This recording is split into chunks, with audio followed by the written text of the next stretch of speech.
590 तक 599 तक है तो आपको भी माफ है। तो इसका मतलब ये नहीं है कि कोई हमने उसमें कोई कैटेगराइज किया हो कि इस कैटेगरी को माफ है, इसको सबको माफ। और सबसे बड़ी बात यह है कि बिजली बोर्ड का जो पैसा है वो हम टाइम पे देते हैं। और एक और नई बात जो कि आमतौर पे नहीं होती, बिल्कुल भी नहीं होती, सरकारें आती हैं सरकारी संस्थानों को घाटे में दिखाकर अपने दोस्तों मित्रों को बेच देते हैं कि ये तो घाटे का सौदा है जी।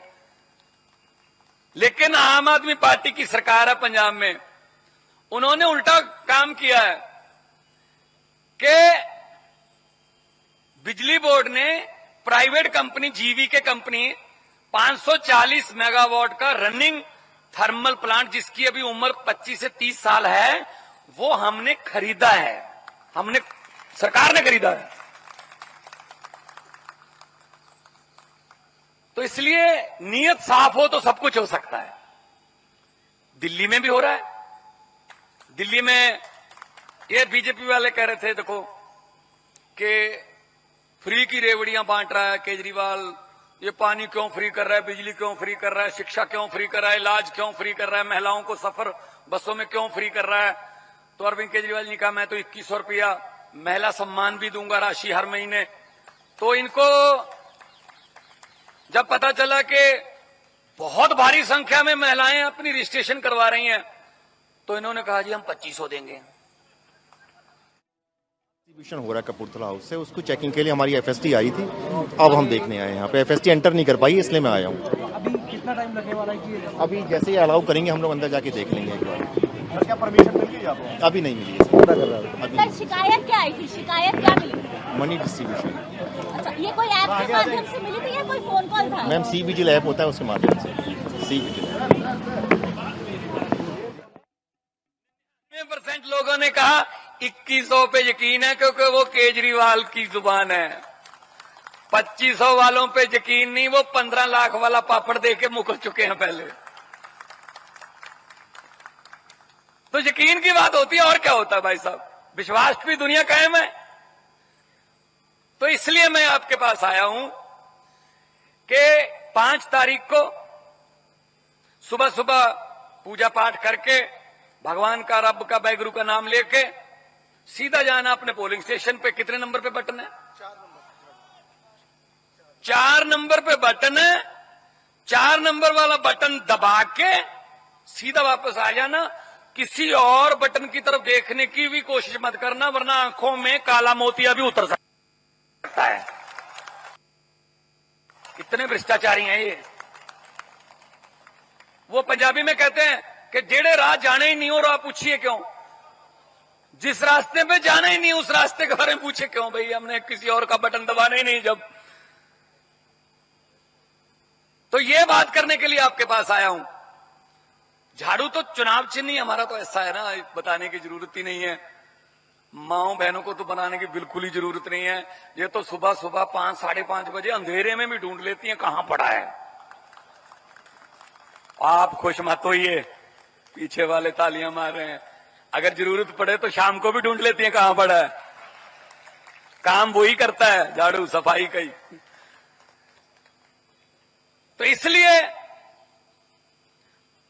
इनके पास पैसे बहुत है भाई साहब, इनके पास पैसे बहुत हैं। कहते पैसे के जोर पे जीत लेंगे हम, तो हम तो पैसे में तो इनको हरा ही नहीं सकते भाई साहब। तो करोड़ों अरबों वाले हैं ये तो हो सकता है आपके पास भी आए, वो इलेक्शन से 1 दिन पहले आए, हो सकता है कल रात को आ जाएं, हो सकता परसों आए। और मेरी हाथ जोड़ के बेनती है, अगर ये पैसे लेके आए मना मत करना। लक्ष्मी घर पे आए वापस नहीं करते। हम तो दिवाली वाले दिन दरवाजे खुले रखते हैं, लक्ष्मी आ जाएगी सर। अब बिना दिवाली के घर पे आ रही है, क्यों वापस करें भाई। हाँ एक काम कर देना, इनको बोल देना कि हाँ, और 5 तारीख को 4 नंबर वाला बटन दबा के बोल देना कि हाँ। जो जो समझ गए वो ताली बजा सकते हैं, बाकियों को माफ। तो समझदार इलाका, बहुत समझदार इलाका है। तो इसका मतलब फिर ग्रेटर कैलाश वालों की तरफ से मैं समझूं कि गया यार, हो गया काम का सौरभ भाई। तो क्योंकि इन्होंने ना लोगों को बिकाऊ समझ रखा है, हम उनको जूते बांट देंगे, हम जैकेट बांट देंगे, हम उनको चेन बांट देंगे। काम वही करता है, लोग बिकाऊ नहीं है यार, जनतंत्र है। आप काम गिना दो कि हमने ये एजेंडा है, ये काम किए। एमसीडी इनके पास ही थी 2 साल पहले तक, क्या किया? 15 साल इनके पास रही एमसीडी, क्या किया बता दें? एक सीवरेज का ढक्कन नया लगाया हो तो बता दें।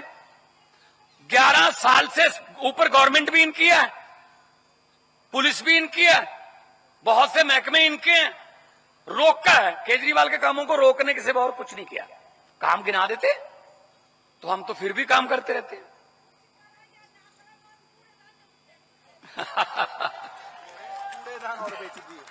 कूड़ेदान भी बेच दिए। देखो देखो क्या क्या करें इनका। पिछले 75 साल से यही काम चल रहा है देश में, क्या करें। और ऊपर से जुमले पे जुमला सुना रहे हैं भाई साहब, जुमले पे जुमला। तो मैं ये कहने आया हूं कि अरविंद केजरीवाल जी ने जो प्लान बनाया, देखो पढ़े लिखे बंदे हैं वो, आईआईटी खड़गपुर से इंजीनियरिंग की है, आईआरएस की पढ़ाई की है, Indian revenue service, income tax के कमिश्नर हैं, सब पता उनको पैसा कहां से लाना है और कैसे लोगों को देना है, लोगों के टैक्स का पैसा लोगों को देना है। इनको क्या पता भाई साहब। इकोनॉमिक्स जो है, जो इकोनॉमिक्स सब्जेक्ट है, वो 10वीं क्लास के बाद शुरू होता है, और भाई साहब 10वीं से पहले ही निपट गए। तो क्या करें, मेरा कसूर इसमें क्या है? मेरा तो कोई कसूर नहीं है ना। तो मैं ये कहता हूं कि पत्रकारों ने भी मुझसे पूछा कि आपने पंजाब और दिल्ली में भाजपा की आंधी को कैसे रोका, पंजाब और दिल्ली में 2020 में 2022 में। मैंने कहा इसमें कौन सी कोई रॉकेट साइंस है। मैंने कहा भाजपा का चुनाव चिन्ह क्या है? बोले कमल का फूल। मैंने कहा आम आदमी पार्टी का चुनाव चिन्ह क्या है? बोले झाड़ू। मैंने कहा कमल का फूल कहां उगता है? बोले कीचड़ में। मैंने कहा झाड़ू क्या काम करता है? कहते कीचड़ की सफाई। मैंने कहा हमने पंजाब और दिल्ली में झाड़ू से कीचड़ की सफाई कर दी, कमल उगे ही नहीं भाई साहब। कितनी सीटें हैं पंजाब में इनकी? 2। यहां 6-7 हैं बस, इससे पहले 3 थी। तो दिल्ली के लोग पढ़े लिखे लोग हैं, दिल्ली में लोग जो है वो धर्म जाति के नाम पे नहीं बंटते। ये दिल्ली के लोग जो हैं ये सभी पूरे देश से आके एक ही बिल्डिंग में पूरा देश रहता है। कर्नाटका के लोग भी उसी बिल्डिंग में रहते हैं, उसी सोसाइटी में रहते हैं, पंजाब के भी, बिहार के भी, यूपी के भी, हिमाचल के भी, सारे रहते हैं, पूरा देश रहता है यहां। तो इसलिए इनको अब डर हो रहा है। अब अरविंद केजरीवाल पर हर रोज कोई ना कोई ये करो, ये कारण बताओ, ये क्यों नहीं करते, ये नहीं आप ले सकते, आपकी सिक्योरिटी कम करो, ये करो। ऐसी ऐसी बातों पे उतर गए भाई साहब आप। सिर्फ अच्छा वो शरेआम पैसे बांट रहा है प्रवेश वर्मा, क्या नाम है उसका, हाँ, तो वो दिखता ही नहीं है, नजर ही नहीं आता इनको। वो ट्वीट करके पैसे बांटता है कि आज मैं यहां पे पैसे बांटूंगा, तो उसका तो ध्यान नहीं है। भगवंत मान के घर पे रेड कर लो, केजरीवाल के घर पे रेड कर लो, सौरभ भारद्वाज को पकड़ लो, इसको नोटिस भेज दो, इसको हम ही रह गए अपराधी भाई साहब। हमने बिगाड़ा क्या है देश का? हम तो अच्छे वाले काम कर रहे थे अपने अपने। कोई वकील था, कोई मैं कलाकार था, कोई पत्रकार था, मनीष सिसोदिया जैसे। हमें क्या जरूरत थी? हमें क्या जरूरत थी राजनीति में आने की? अगर ये अच्छे निकलाते, अगर अच्छे निकलाते, इनकी करतूतों की वजह से तो हमें आए हैं। हमें पैसे कमाने में अपनी अपनी जगह पे हम पैसे कमा रहे थे, हम कमा सकते थे अपने अपने प्रोफेशन से, लेकिन पैसे तो कमा रहे थे, लेकिन सामने देश लुटता नहीं देख सकते थे हम। तो फिर लोगों ने हमें वेलकम बोल दिया। पहले तो ये कहते रहे, देखो जब हम कह रहे थे कि भाई रिश्वतखोरी बंद कर दो, देश में बहुत ज्यादा चल रहा है काम, तो कहते हैं ऐसे सड़कों पे कानून नहीं बनते, लड़के आइए, चुन के आइए। हम कहते थे देखो भाई साहब ऐसे क्यों कर रहे हो, हम लोग इलेक्शन वाले है नहीं, आप बंद कर दो ये जो चल रहा है ना करप्शन का मामला, देश का नागरिक लूटा जा रहा है, बंद कर दो। नहीं नहीं, तुम बना दो कानून, चुन के आइए। इनको ये लगता था कि इनको इलेक्शन लड़नी नहीं आएगी, लोग इनको वोट नहीं डालेंगे, मामला खत्म। अब कुदरत ने एक ऐसा चक्कर घुमाया भाई साहब, वक्त बहुत बड़ी चीज है, हम चुन के आगे ये हार गए। अब हम पर कह रहे हैं ये क्यों, मैंने कहा चुन के आइए पहले, चुन के आइए फिर बाद में बात करेंगे। वक्त बहुत बड़ी चीज है, भिखारियों के सर पे ताज टिका देता है ये वक्त, राजाओं से भीख मंगा देता है ये वक्त। वक्त से डरना चाहिए। लोकतंत्र में लोग बड़े हैं, लोग जब चाहें आदमी अर्श पर और लोग जब चाहें आदमी फर्श पर। बड़े बड़े उतारे हैं लोगों ने, तो अपने काम पे वोट मांगिए, लड़ाई करा के मांगते हैं, ये समाज ये है, ये समाज ये नहीं है। पार्लियामेंट में डिबेट चल रही थी, एक बार मैं एमपी था तब, बोल रहे थे 1-1 घंटा 2-2 घंटे, ये समाज वो नहीं है, ये समाज ये नहीं है, वो नहीं है, वो नहीं। मैं सुन रहा था तो मैंने कहा जी मैं भी बोलूंगा। रात के 9:30 बज गए थे तब तक। तो स्पीकर साहब कहने लगे नहीं, छोटी पार्टी को टाइम नहीं मिलेगा, बिल पास करना है। मैंने कहा सर छोटी पार्टी, इसका मतलब ये थोड़ी है कि हमें भी तो लोगों ने भेजा है, चुन के भेजा है। तो कहते नहीं। मैंने कहा सर 30 सेकंड। स्पीकर साहब ने कहा 30 सेकंड। मैंने कहा 30 सेकंड में क्या बोलोगे? मैंने कहा इनके 2-2 घंटे के भाषण, मेरे 30 सेकंड। कहते 30 सेकंड में क्या बोलोगे? मैं चलो फिर ऐसा करते हैं 20 सेकंड कर दो। 20 सेकंड। मैंने कहा हाँ। कहते चल ठीक है, आपका समय शुरू होता है अब। मैं खड़ा हुआ, मैं कहा धन्यवाद जी। मैं तो यही कहूंगा कि लंबे सफर को मीलों में मत बांटिए, कौम को कबीलों में मत बांटिए। एक बहता दरिया है मेरा भारत देश, इसको नदियों और झीलों में मत बांटिए। बैठ गया मैं। कहते अभी तो 12 सेकंड ही हुए हैं। मैं कहा 8 सेकंड अगले भाषण के लिए रख लेना सर। अरे बोलना है दिल से तो 20 सेकंड ही बहुत होते हैं, वरना 2-2 घंटे के भाषण देते रहो। जब दिल से ही नहीं बोलना, जो मर्जी बोलते रहो। इसीलिए इनको ये डर लगता है कि ये सच्चे बंदे हैं। देखो अच्छे दिनों का तो मुझे पता नहीं कब आएंगे, लेकिन मुझे इतना पता है कि दिल्ली में चौथी बार अरविंद केजरीवाल सच्चे दिन आने वाले हैं। 8 तारीख को सच्चे दिन फिर शुरू हो जाएंगे चौथी बार। पीछे चल रहे हैं लगातार। तो 2.25 साल हो गए, लगभग हो जाएंगे 3 साल हो जाएंगे। 16 मार्च को पंजाब में सरकार बने हुए 50,000 नौजवान बेटे बेटियों को नौकरी देकर ये आपके सामने खड़ा है। कोई पैसा नहीं, कोई रिश्वत नहीं। ये घर में 2-2 बहन, 2 सगी बहनें, दोनों सगी बहनों को नौकरी मिल गई। एक ऐसे भी कुछ मिलते हैं। मेरी तीसरी नौकरी है जी 1 साल में। पहले क्लर्क बन गया, फिर पढ़ाई की, पटवारी बन गया, पटवारी ज्वाइन कर लिया, पढ़ाई करी, डीएसपी बन गया, एसडीओ बन गया। 3-3 नौकरियां मिल गई 1 साल में। ये सिर्फ आम आदमी पार्टी कर सकती है, ये सिर्फ अरविंद केजरीवाल की सोच ही कर सकती है। तो हुकूमत वो करते हैं जिनका दिलों पर राज होता है। यूं कहने को तो मुर्गे के सर पे भी ताज होता है। तो माएं बहनें इतनी बड़ी संख्या में आई हैं, मां का आशीर्वाद हो जाए, बहन की दुआएं हो जाएं, दुनिया की कोई ऐसी मंजिल नहीं जो बंदा फतेह ना कर सके।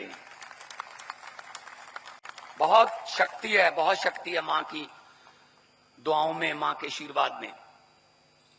तो इसीलिए हम कह रहे हैं कि इकट्ठे होके एक बार फिर अपने सौरभ भारद्वाज जी आपके परिवार के मेंबर हैं, आप हमारा परिवार हो। जो मेरी मां है वो भी अभी आई हुई है, आज चांदनी चौक गई है मेरे ख्याल में प्रचार पे। तो वो गांव में रहती है, शहर में दिल नहीं लगता ना, मतलब गांव वाली जो माएँ हैं, तो पत्रकार कोई गया वहां गांव में, मेरे गांव में, तो पीछे जो दीवार थी वो थोड़ा वो ईंटें वगैरह टूटी हुई थी, तो उसने कहा जी देखो मुख्यमंत्री के मां बन गए अब तो ये पीछे दीवार तो ठीक करवा लो। तो मेरी मां ने कहा नहीं, इस घर में मैं हथौड़ा नहीं चलने दूंगी। क्यों क्यों, इसमें क्या है? वो कहती पता नहीं कौन सी किस्मत वाली ईंट लगी हुई है कि मेरे बेटे को इतना बड़ा पद मिल गया है, अगर मैं हथौड़ा चला दूं क्या पता मैं अपनी किस्मत भी हथौड़ा चला दूं। तो इसीलिए हम तो वो लोग हैं, हम तो खेतों में जानवरों के लिए, जानवरों के लिए, पक्षियों के लिए भी दाने छोड़ने वाले बंदे हैं जी। ये इतना इनके भाग्य का। तो हम कोई लालच वालच वाले बंदे नहीं, हम तो जो 10 नौस की किर्त की कमाई मिल गई खा लिया। हमें तो गुरुओं ने भी कहा किर्त करो नाम जपो वांड छको। तो हमें इसी में संतुष्टि है कि हम किसी के हक, किस गरीब का हक नहीं खाते, हम किसी गरीब का हक नहीं मारते। तो सबको जीने का हक है। ये के पैसे पे पैसा इकट्ठा कर रहे हैं भाई साहब, कहां जाओगे यार, साथ में ले जाओगे क्या? जितने मर्जी इकट्ठे कर लो, पैसे हीरे मोती, मगर ख्याल इतना रहे कफन पे जेब नहीं होती। सब कुछ यहीं रह जाता है, कोई जेब नहीं है वहां। तो क्यों गरीबों के बद दुआएं ले रहे हो? हम तो हर रोज दुआएं लेते हैं। तो इतना प्यार आप लोग दे रहे हो। ये देख लो फूलों मेरे को, ये देखो, ये पिछली विधानसभा से पूरी पगड़ी फूलों से भरी रहती है, गाड़ी फूलों से भरी रहती है। इसका कोई मूल्य नहीं भाई साहब, इसका किसी करेंसी में कोई कीमत नहीं डाल सकता कोई बंदा। मैं तो सोचता हूं ये तो भगवान कोई पुराने जन्म के पुण्य सामने लेके आ रहा है। आज के जमाने में नेताओं को फूल, ये तो थोड़ा हैरानी वाली बात लगती है। दूसरी तरफ वो बीजेपी वाले हैं, कांग्रेस वाले हैं, उनके साथ हाथ मिला के बाद में उंगलियां गिननी पड़ती हैं पूरी हैं या ले गए का। और उंगलियां ना ले जाएं, छांप छल्ला तो ले ही जाते हैं भाई साहब, खाली तो जाते नहीं है घर पे ना, आदत नहीं है ना। सही है ना? तो मुझे पत्रकारों ने पूछा कि हम एक रैपिड फायर है दौर उसका नाम, तो उसमें हम आपके सामने कुछ नाम लेंगे, आप कुछ भी बता देना उनके बारे में जो भी आपके दिमाग में अभी आए। मैंने कहा पूछ लो। बोले कैप्टन अमरिंदर सिंह। मैंने कहा महलों वाले लोग हैं, राजा लोग हैं, महलों में रहते हैं। जब मुगलों का राज था मुगलों के साथ थे, जब अंग्रेजों का राज था अंग्रेजों के साथ थे, जब कांग्रेस का राज था कांग्रेस के साथ थे, जब अकाली दल का राज था अकाली दल के साथ थे, आजकल भाजपा का राज है भाजपा के साथ है। मैंने कहा लोगों के साथ तो मैंने कहीं देखे नहीं है। वो कह रहे जी सुखबीर बादल। मैंने कहा जी पहाड़ों वाले स्कूलों में पढ़े हैं, ना पंजाबी बोलनी आती है, ना लिखनी आती है, ना समझनी आती है, लेकिन पंजाब के वारिस बनना चाहते हैं, ये हो नहीं सकता। बोले जी नरेंद्र मोदी। मैंने कहा किसी बात को किसी बात से जोड़ के इकट्ठा करके कहते हैं इससे मेरा पुराना नाता है, गारंटी भी देते हैं साथ में। कहते कैसे बताइए? मैंने कहा चंद्रयान की लॉन्चिंग थी वो श्रीहरिकोटा में, लाइव चल रहा था, प्रधानमंत्री जी देश के वहां थे।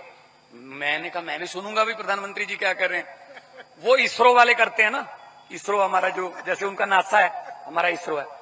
तो प्रधानमंत्री जी ने कहा कि मुझे बहुत खुशी है और मैं आपको एक और बात बतानी चाहता हूं, इसरो से मेरा पुराना नाता है।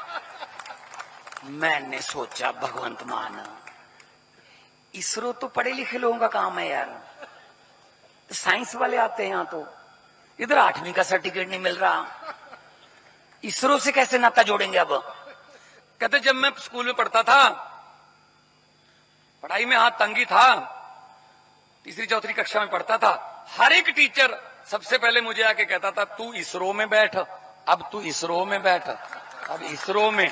तो इसरो से मेरा पुराना नाता। क्या करें भाई साहब। बोले अरविंद केजरीवाल। मैंने केजरीवाल को देख के भगत सिंह का शहीद भगत सिंह का एक शेर याद आता है कि इस कदर वाकिफ हो गई है मेरी कलम मेरे किरदार से, इस कदर वाकिफ हो गई है मेरी कलम मेरे किरदार से कि इश्क भी लिखना चाहता हूं तो इनकलाब लिखा जाता है। तो उन्होंने सबसे मुश्किल सवाल पूछ लिया, कहते भगवंत मान अब आप अपने बारे में मैं क्या बोलूं। मैंने कहा जी मैं तो यही कहूंगा जे मैं देखा अमला बल्ले तक कुछ नहीं मेरे पल्ले। अगर मैं देखूं अपने काम की तरफ देखूं तो मेरे पल्ले कुछ नहीं है। जे मैं देखा अमला बल्ले तक कुछ नहीं मेरे पल्ले, जे मैं देखा लोकां दी रहमत बल्ले तो बल्ले बल्ले।